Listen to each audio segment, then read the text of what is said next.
Comprendre la situation politique italienne à l'heure actuelle n'est pas chose facile pour un touriste ou un expatrié. Et à vrai dire, les Italiens aussi sont un peu perdus. Le 20 août dernier, le Premier ministre, appelé président du Conseil, Giuseppe Conte, a présenté sa démission. Et ce, suite à une motion de censure déposée puis retirée par le leader du parti de la Ligue et ministre de l'Intérieur, Matteo Salvini, l'homme à l'origine de cette crise historique du gouvernement. Pour comprendre cette crise, faisons un bref retour en arrière. Mars 2018, les élections législatives ne voient aucun parti atteindre les 40%, majorité nécessaire pour former un gouvernement.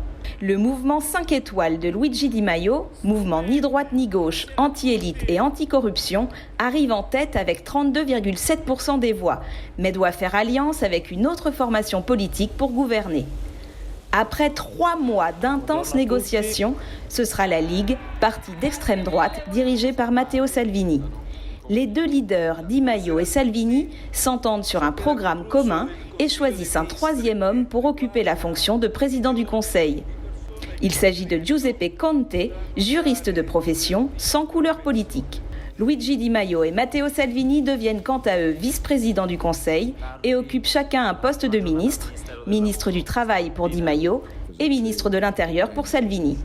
Tout bascule lors des élections européennes de mai 2019. À la surprise générale, la Ligue de Matteo Salvini est devenue le premier parti d'Italie avec 34,2% des voix, devant le Parti démocrate avec 22,7% et seulement à la troisième place, le mouvement 5 étoiles avec 17%. Le rapport de force s'est donc totalement inversé entre la Ligue et le mouvement 5 étoiles. Matteo Salvini décide alors de quitter la coalition le 8 août dernier, avançant l'argument du désaccord entre la Ligue et le mouvement sur la ligne TGV Lyon-Turin. Il exige la tenue d'élections générales anticipées dès le mois d'octobre. « Je demande aux Italiens de me donner les pleins pouvoirs », déclare-t-il devant ses militants. Ainsi, le 20 août dernier, après 14 mois au pouvoir, le président du Conseil, Giuseppe Conte, a dû mettre fin à son gouvernement, pourtant crédité de 54% d'opinions favorables, et s'en est pris violemment à Matteo Salvini dans son discours au Sénat. Telles sont les raisons que j'estime responsables du déclenchement de cette crise du gouvernement. Et en ceci, permettez-moi de dire que le ministre de l'Intérieur a démontré qu'il faisait passer son intérêt personnel et celui de son parti avant tout le reste. Mon cher Matteo, en provoquant cette crise, tu t'es rendu responsable devant le pays. Tu l'as déclenché en demandant les pleins pouvoirs pour gouverner.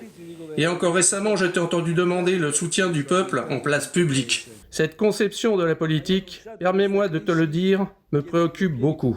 Que va-t-il se passer maintenant ?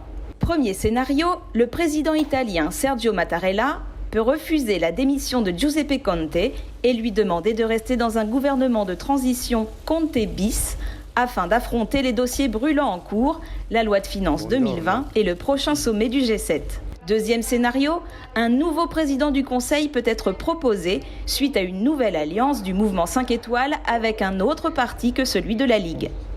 Le Parti démocrate se montre intéressé, en particulier Matteo Renzi, qui a violemment critiqué la crise provoquée par Salvini le 20 août au Sénat.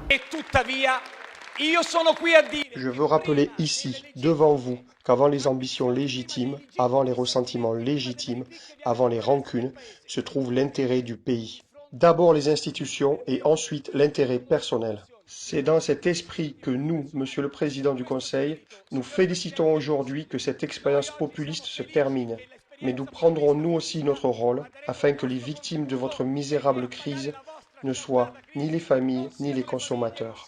Troisième scénario, le président peut décider d'organiser des élections générales anticipées en octobre, ce que souhaitent les partisans de Salvini. Élections qui seraient donc, selon les sondages, largement favorables à la Ligue et à son discours populiste. Je refuse que l'Italie soit l'esclave de quiconque. Les hommes et les femmes de la Ligue n'ont pas peur. Les ministres de la Ligue n'ont pas peur. Ce sont des personnes libres qui ne répondent que devant le peuple italien souverain. Pas à Merkel, ni à Macron, seulement le peuple italien, fier, libre, digne, souverain,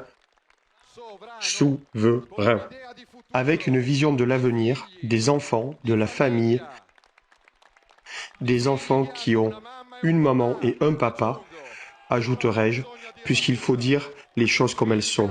Ce qui semble certain en revanche, c'est que le mouvement 5 étoiles et la Ligue ne gouverneront plus ensemble, enfin jusqu'au prochain rebondissement.